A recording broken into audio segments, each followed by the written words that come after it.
Hi മക്കളെ, നമ്മൾ ഇന്ന് ഈ ഒരു വീഡിയോയിൽ ചെയ്യാൻ ഉദ്ദേശിക്കുന്നത് ഇലക്ട്രോ കെമിസ്ട്രിയിൽ ഏറ്റവും കൂടുതൽ ചോദിക്കുന്ന ഒരു ഭാഗം, അതായത് നേൺസ്റ്റ് ഇക്വേഷൻ. നല്ലപോലെ ചോദ്യങ്ങൾ എന്ത് ചെയ്യാറുണ്ട്, വരാറുണ്ട്.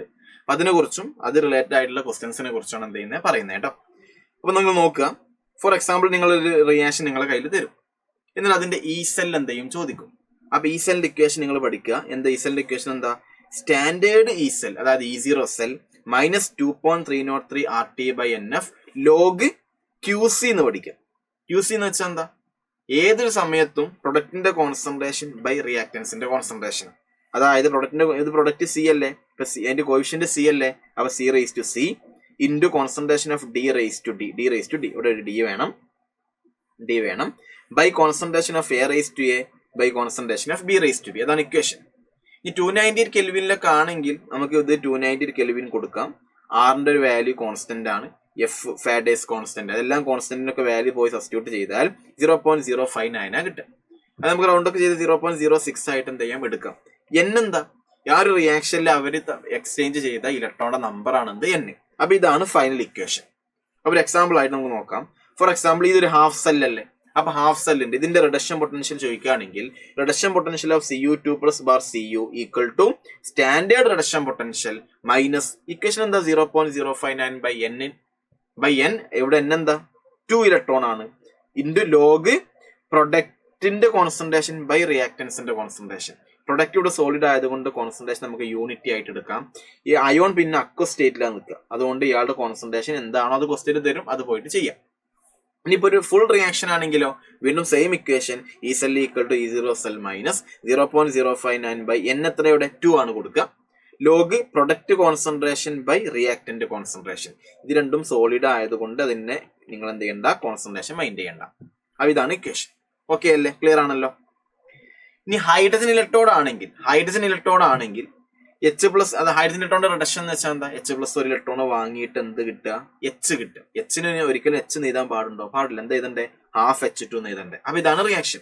അപ്പൊ ഇതിന്റെ reduction potential equal to standard reduction potential minus 0.059 by n എത്ര? 1 ഇലക്ട്രോൺ ആയതുകൊണ്ട് 1 കൊടുത്തു, ലോഗ് ഇത് ഗ്യാസ് ആയതുകൊണ്ട് കോൺസെൻട്രേഷൻ അല്ല പൊതുവെ പറയാം, പ്രഷറാ പറയാ. അപ്പൊ partial pressure of hydrogen coefficient half ആയതുകൊണ്ട് റേസ് ടു ഹാഫ് കൊടുത്തു ബൈ കോൺസെൻട്രേഷൻ ഓഫ് H+ കൊടുത്തു. നിങ്ങൾക്ക് അറിയാം ഇത് 0 അല്ലേ, SH യുടെ സ്റ്റാൻഡേർഡ് ഹൈഡ്രജൻ ഇലക്ട്രോൺ പൊട്ടൻഷ്യൽ എന്താ? 0 ആണ്. അപ്പൊ ഇത് 0 കൊടുത്തു. അപ്പൊ ഇതിന് 0 കൊടുത്താൽ ബാക്കി നമുക്ക് എന്ത് കിട്ടി? ഈ ഒരു ഇക്വേഷൻ എന്തായിട്ട് മാറി? -0. ഈ ഒരു ഇക്വേഷൻ ആയിട്ട് മാറി. ഈ ക്വസ്റ്റ്യന് ചിലപ്പം പ്രഷർ ഓഫ് ഹൈഡ്രജൻ 1 ആന്നൊക്കെ പറയും. പ്രഷർ ഓഫ് ഹൈഡ്രജൻ 1 ആന്ന് വിചാരിച്ചോ. അപ്പൊ ഇതിന് നിങ്ങൾ എന്ത് കൊടുക്കും? 1 കൊടുക്കും. ഇതിന് 1 കൊടുത്താൽ ഇത് 0 ആയി പോയി. അപ്പൊ -0.059 by 1 log 1 by concentration of H+. മക്കളെ, ലോഗ് 1 ബൈ H+ന് പകരം നമുക്ക് എന്ത് ചെയ്താം? മൈനസ് ലോഗ് 1 ബൈ H+ന് പകരം, അത് ലോഗിന്റെ ഒരു ക്യാരക്ടറിസ്റ്റിക്സാ, log 1 by H+ equal to minus log H+ എന്ന് എഴുതാം. അപ്പൊ ഇതിന് പകരം മൈനസ് ലോഗ് H+ എന്ന് എഴുതാം. മൈനസ് ലോഗ് H+ എന്ന് വെച്ചാൽ എന്താ? pH അല്ലേ. അപ്പൊ ഇതിന് മൊത്തത്തിന് പകരം നമുക്ക് എന്ത് കൊടുക്കാം? pH എന്ന് കൊടുക്കാം. അപ്പൊ റിഡക്ഷൻ പൊട്ടൻഷ്യൽ ആണെങ്കിൽ pH ക്വസ്റ്റ്യനിൽ തന്നിട്ട് ഹൈഡ്രജന്റെ റിഡക്ഷൻ പൊട്ടൻഷ്യൽ ചോദിക്കുകയാണെങ്കിൽ -0.059 pH എന്നുള്ള ഇക്വേഷൻ എന്ത് ചെയ്യണം? യൂസ് ചെയ്യണം. ഓക്സിഡേഷൻ പൊട്ടൻഷ്യൽ ആണെങ്കിലോ മൈനസിന് പകരം പ്ലസ് കൊടുത്താൽ മതി. ഓക്കെ, ആ കാര്യം എന്ത് ചെയ്യുക? ഓർത്തു വെക്കുക. ഒരു ക്വസ്റ്റ്യൻ നോക്കാം. The pressure of hydrogen required to make the potential of H2 electrode 0 in pure water എന്നാ ചോദ്യം. അതായത് H2 ഇലക്ട്രോണിന്റെ പൊട്ടൻഷ്യൽ 0 ആക്കണമെന്നുണ്ടെങ്കിൽ ആ ഹൈഡ്രജന്റെ പ്രഷർ എന്താണെന്നാണ് ചോദ്യം. അപ്പൊ നമുക്ക് ഇക്വേഷൻ എഴുതാം. Reduction potential of hydrogen equal to നമ്മൾ നേരത്തെ എഴുതി വെച്ച് ഇക്വേഷൻ എഴുതി വെച്ചു. ഓക്കെ, എന്നിട്ട് ഇതെന്താവണമെന്നാ പറയുന്നത്? ഇത് 0 ആവണമെന്നാ. സ്റ്റാൻഡേർഡ് 0 ആണ്, പക്ഷെ ഇത് സ്റ്റാൻഡേർഡ് എല്ലാത്തും 0 ആവണമെന്നാ പറയുന്നത്. അതായത് ഇത് 0 ആവണമെന്നാ പറയുന്നത്. എടാ ഇത് 0 ആവണമെന്നുണ്ടെങ്കിൽ ലോഗ് 1 0 അല്ലേ. അപ്പൊ ഇത് മൊത്തത്തിൽ എന്ത് വന്നാ മതി? 1 വന്നാ പോരെ. എടാ ഇത് 1 വരണമെന്നുണ്ടെങ്കിൽ ഈ ന്യൂമറേറ്ററും ഡിനോമിനേറ്ററും സെയിം വാല്യൂ ആയ പോരെ. ഈ വാല്യൂയും സെയിം ആണെങ്കിൽ, ന്യൂമറേറ്ററും ഡിനോമിനേറ്ററും സെയിം ആണെങ്കിൽ ഡിവൈഡ് ചെയ്യുമ്പോൾ 1 അല്ലേ വരിക. അപ്പൊ ഇത് മൊത്തം 1 ആണെങ്കിൽ ലോഗ് 1 0 അല്ലേ. അപ്പൊ ലോഗ് 1 0 അല്ലേ. അപ്പൊ ഇത് മൊത്തം 0 ആവുമ്പോൾ ഈ ടേം എന്ത് കിട്ടും? 0 കിട്ടും. അതായത് ഇയാളും സെയിം ആയാൽ മതി.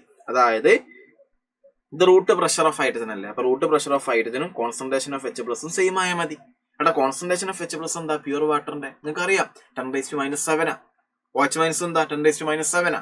pH ന്യൂട്രൽ 7 അല്ലടാ, അതുകൊണ്ട് പ്യുവർ വാട്ടറിന്റെ H+ന്റെ കോൺസെൻട്രേഷൻ 10⁻⁷ ആ. അപ്പം root of pressure of hydrogen 10⁻⁷ ആണെങ്കിൽ പ്രഷർ ഓഫ് ഹൈഡ്രജൻ എന്തായിരിക്കും? കാരണം ഇതിന്റെ സ്ക്വയർ എടുക്ക്, അപ്പൊ പ്രഷർ ഓഫ് ഹൈഡ്രജൻ കിട്ടും. അതായത് ഇതിന്റെ സ്ക്വയർ എടുക്കും, 10⁻14 ആണ് എന്തായിട്ട് വരിക, ആൻസർ ആയിട്ട് വരിക. ആ കാര്യമൊക്കെ എന്ത് ചെയ്യുക, ഒന്ന് ഓർത്തു വെക്കുക. ഇനി അടുത്ത ടൈപ്പ് ക്വസ്റ്റ്യൻ, ഒരു റിയാക്ഷൻ നിങ്ങളെ കയ്യിൽ തന്നിട്ട് അതിന്റെ EMF ആണ് ചോദ്യം. അപ്പൊ ഈ റിയാക്ഷൻ എങ്ങനെ നമ്മൾ എഴുതുക, റിയാക്ഷൻ ആയിട്ട് എങ്ങനെ എഴുതുക എന്ന് പറഞ്ഞേ, പെട്ടെന്ന് പറഞ്ഞേ എങ്ങനെ എഴുതുക. ഇത് റിയാക്ടന്റ്, ഇത് പ്രൊഡക്റ്റ്, ഇത് റിയാക്ടന്റ്, ഇത് പ്രൊഡക്റ്റ്, അങ്ങനെ നോക്കണ്ടേ. ഓക്കെ, അതായത് മെഗ്നീഷ്യം 2+ ആയി, SN2+ SN ആയി. അതായത് അപ്പൊ ഇവിടെ റിയാക്ടന്റ് ആരാന്ന് പറഞ്ഞേ, മെഗ്നീഷ്യം റിയാക്ടന്റ് ആണ്, SN2+ റിയാക്ടന്റ് ആണ്, മെഗ്നീഷ്യം 2+ എന്താ പ്രൊഡക്റ്റ് ആണ്, SN എന്താണ് പ്രൊഡക്റ്റ് ആണ്. റിയാക്ടന്റ് പ്രൊഡക്റ്റ്, റിയാക്ടന്റ് പ്രൊഡക്റ്റ്, അത് തമ്മിൽ ഒരു സാൾട്ട് പിടിച്ചുണ്ടാവും. ഓക്കെ, അപ്പൊ റിയാക്ടൻസ് ഒരുമിച്ച് എഴുതി, പ്രൊഡക്റ്റ് ഒരുമിച്ച് എഴുതി. ഓക്കെ അല്ലേ? അതിൽ SN2+ന്റെ കോൺസെൻട്രേഷൻ ക്വസ്റ്റ്യനിൽ തന്നിട്ടുണ്ട്. SN2+ന്റെ കോൺസെൻട്രേഷൻ എത്ര? 0. ഇത് 10⁻⁻1 ആണ്, ഇത് 10⁻⁻2 ആണ്. ഈ ഡയറക്റ്റ് ഇക്വേഷൻ കൊടുത്താൽ മതി. നമ്മൾ ആൾറെഡി പഠിപ്പിച്ചിട്ടുണ്ട്. E cell = E0 cell minus 0.059/n. എത്ര? N നോക്കിക്കേ, 2 ഇലക്ട്രോണിൽ എക്സ്ചേഞ്ച് ചെയ്യുന്നവർ പരസ്പരം അങ്ങോട്ടും ഇങ്ങോട്ടും. അപ്പൊ N2 കൊടുത്തു. Log concentration of product by reactant ചെയ്താൽ പോരെ. ഇത് സോൾഡ് ആയതുകൊണ്ട് മൈൻഡ് ചെയ്യണ്ട. ഇത് രണ്ടും ക്വസ്റ്റ്യൻ തന്നിട്ടുണ്ട്, പോയിട്ട് എന്ത് ചെയ്യുക, ഇക്വേറ്റ് ചെയ്യുക. പക്ഷെ E0 സെല്ല് ക്വസ്റ്റ്യൻ തന്നിട്ടില്ല. E0 സെല്ലിന് പകരം അവരെന്ത് തന്നിട്ടുണ്ട്, ഈ രണ്ടാളുടെ, അതായത് മെഗ്നീഷ്യം 2+ Mg ആവാനും SN2+ SN ആവാനുള്ള സ്റ്റാൻഡേർഡ് റിഡക്ഷൻ പൊട്ടൻഷ്യൽ തന്നിട്ടുണ്ട്. ഓരോന്നിന്റെയും ഹാഫ് സെല്ലിന്റെ സ്റ്റാൻഡേർഡ് തന്നിട്ടുണ്ടെങ്കിൽ അതിന്റെ E0 സെല്ല് കണ്ടുപിടിക്കാനുള്ള ഇക്വേഷൻ എന്താ, E0 cathode minus E0 anode എന്നാ.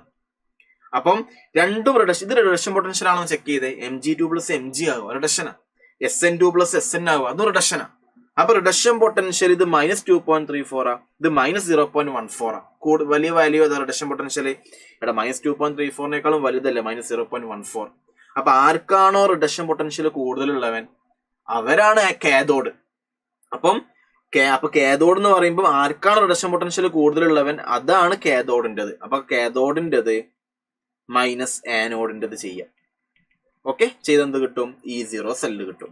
അല്ലെങ്കിൽ നിങ്ങൾ ഇങ്ങനെ ചെയ്താൽ മതി, റിഡക്ഷൻ പൊട്ടൻഷ്യൽ ആണ് തന്നത് എന്ന് ഉറപ്പുണ്ടെങ്കിൽ SN2+ SN ആവുക, Mg2+ Mg ആവുക, അത് റിഡക്ഷൻ പൊട്ടൻഷ്യൽ ഉറപ്പുണ്ടെങ്കിൽ ഹയർ റിഡക്ഷൻ പൊട്ടൻഷ്യൽ കാഥോഡ് ആയിരിക്കും, ലോവർ ആനോഡിന്റെ ആയിരിക്കും. അപ്പൊ ഹയറിന് ലോവർ മൈനസ് ചെയ്താൽ മതി. അതായത് -0.14 -2.34 മൈനസ് ചെയ്താൽ 2.0 കിട്ടും. ഇതിവിടെ പോയി സബ്സ്റ്റിറ്റ്യൂട്ട് ചെയ്താൽ നിങ്ങൾക്ക് എന്ത് കിട്ടും, ആൻസർ കിട്ടും. ഓക്കെ, ഇങ്ങനത്തെ ടൈപ്പ് ക്വസ്റ്റ്യൻസ് ഒക്കെ എന്ത് ചെയ്യാറുണ്ട്, നല്ല പോലെ ചോദ്യങ്ങളായിട്ട് എന്ത് ചെയ്യാറുണ്ട്, വരാറുണ്ട്. ഇനി ഒരു കാര്യം കൂടി പഠിക്കേണ്ടത് എന്താണെന്ന് വെച്ചാൽ, ഇത് വളരെ ഇമ്പോർട്ടന്റ് ആണ്. അതായത് E0 സെല്ലും കേസും തമ്മിലുള്ള ബന്ധം. അപ്പൊ നമുക്കറിയാം ഈ സെല്ലിന്റെ എല്ലാം ഈ ഒരു ഇക്വേഷൻ ഉണ്ടാക്കുന്നത്. ഈ സെല്ലിന്റെ ഇക്വേഷൻ എന്താ, E cell = E0 cell -0.059/n log product by reactant അല്ലേ. ഇക്വിലിബ്രിയത്തിലാണെങ്കിൽ നിങ്ങൾക്കറിയാം ഈ സെല്ല് 0 ആയ, കാരണം ΔG = -NFE എന്നുള്ള ഇക്വേഷൻ ഉണ്ട്. ഇക്വിലിബ്രിയത്തിൽ ഇയാൾ 0 ആയ, ΔG ഇയാൾ 0 ആവണമെന്നുണ്ടെങ്കിൽ ഈ സെല്ല് എന്താവണം, 0 ആവണം. അപ്പം ഇക്വിലിബ്രിയത്തിൽ ഈ സെല്ല് 0 ആയി പോകും. അപ്പൊ E0 സെല്ല് അവിടെ വെക്കുക, ഈ ടേമിനെ മൊത്തം ഇങ്ങോട്ട് കൊണ്ടുവരുമ്പോൾ മൈനസ് എന്താകും, പ്ലസ് ആവൂലേ. അപ്പൊ നല്ലൊരു ഇക്വേഷൻ കിട്ടിയില്ലേ, E0 cell = 0.059/n log KC എന്നുള്ള ഇക്വേഷൻ എന്ത് ചെയ്തു, കിട്ടി. ഓക്കെ, അപ്പൊ ആ ഇക്വേഷനും കാര്യങ്ങളൊക്കെ ഓർത്തു വെക്കുക. അത് വെച്ചിട്ട് ചോദ്യങ്ങൾ വരാറുണ്ട്. ചോദ്യം ഒന്ന് നോക്കിക്കേ, ഇക്വിലിബ്രിയം കോൺസ്റ്റന്റ് കണ്ടുപിടിക്കണം. ഈ സെല്ല് ക്വസ്റ്റ്യനിൽ തന്നിട്ടുണ്ട്. N എത്രയോടെ, N2 ആന്ന് ക്വസ്റ്റ്യനിൽ തന്നിട്ടുണ്ട്. എളുപ്പം ഡയറക്റ്റ് ഇക്വേഷൻ കൊടുക്കുക. E0 cell = 0.059/n log KC. അപ്പൊ log KC = n × E0 cell by 0.059 അല്ലേ. N രണ്ടാം തന്നിട്ടുണ്ട്, E0 സെല്ല് ക്വസ്റ്റ്യനിൽ തന്നിട്ടുണ്ട്, ചെയ്ത് നോക്കിയാൽ 10 കിട്ടുക. അതായത് ലോഗ് KC 10 ആവണം എന്നുണ്ടെങ്കിൽ ഈ KC എന്തായിരിക്കണം, 10⁻10 അല്ലേ. ലോഗ് 10⁻10 ആണ് 10. അപ്പൊ KC എന്ത് കിട്ടി, 10⁻10 കിട്ടി. ഓക്കെ, അപ്പൊ ഈ ടൈപ്പ് ക്വസ്റ്റ്യൻസ് ഒക്കെ നല്ല പോലെ എന്ത് ചെയ്യാറുണ്ട്, വരാറുണ്ട്. അപ്പൊ ആ നേഴ്സ്റ്റ് ഇക്വേഷനും കാര്യങ്ങളും നിർബന്ധമായിട്ടും എന്ത് ചെയ്യുക, പഠിച്ചു വെക്കുക. അതിന് നല്ല പോലെ ചോദ്യങ്ങൾ വന്നിട്ടുണ്ട്. ഓക്കെ, അപ്പൊ അത്രയും കാര്യങ്ങൾ നോക്കുക. വേറൊരു വീഡിയോയിൽ വേറെ സെക്ഷൻ ആയിട്ട് നമുക്ക് കാണാം. Bye bye.